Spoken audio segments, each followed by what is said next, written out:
महिलाओं के लिए इन्होंने कहा आरक्षण करेंगे। सब महिलाएं बड़ी खुश हो गईं कि भाई आरक्षण हो जाएगा, हम भी चुनाव लड़ पाएंगे अच्छी तरह। बाद में पता चलता है कि 10 साल बाद तक ये लागू नहीं होगा। चुनाव आ रहा है, कह दिया लाडली योजना। चुनाव से पहले महिलाओं को कोई पूछ ही नहीं रहा है। तो ये परिस्थितियां आपके सामने हैं। महिलाओं के लिए इतना काम हो सकता है। जहां हमारी सरकारें हैं वहां महिलाओं को खूब मौके दिए हुए हैं। आंगनवाड़ी बहनों की मानदेय बढ़ाए हैं, स्वयं सेवा समूह के कर्ज माफ किए हैं, महिलाओं के लिए खास क्लिनिक खोले हैं जो महिलाएं चलाती हैं, खुद महिलाएं चलाती हैं, और वो क्लिनिक सिर्फ आप बहनों आपके लिए हैं।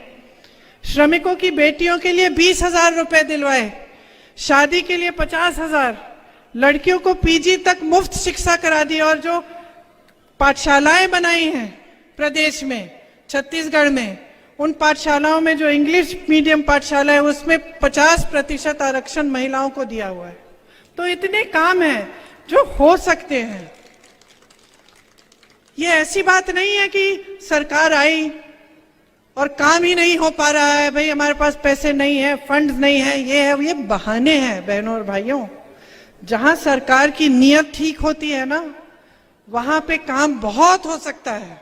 कल मैं जब छत्तीसगढ़ में थी, गर्व होता है, बहुत गर्व होता है।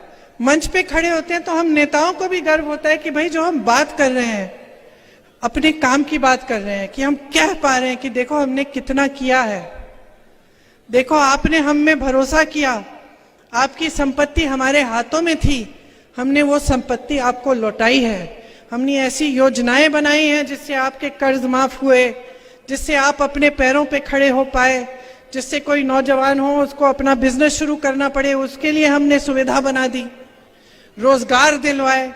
तो हम जब खुद मंच पे खड़े होकर ये बातें करते हैं तो हमें खुद गर्व होता है, और ये महसूस होता है कि चलो आपने 5 सालों के लिए हमें आपने अपना भरोसा दिया, आपने ये सोचा कि हम कुछ करके दिखाएंगे, और हमने कुछ करके आपको दिखाया।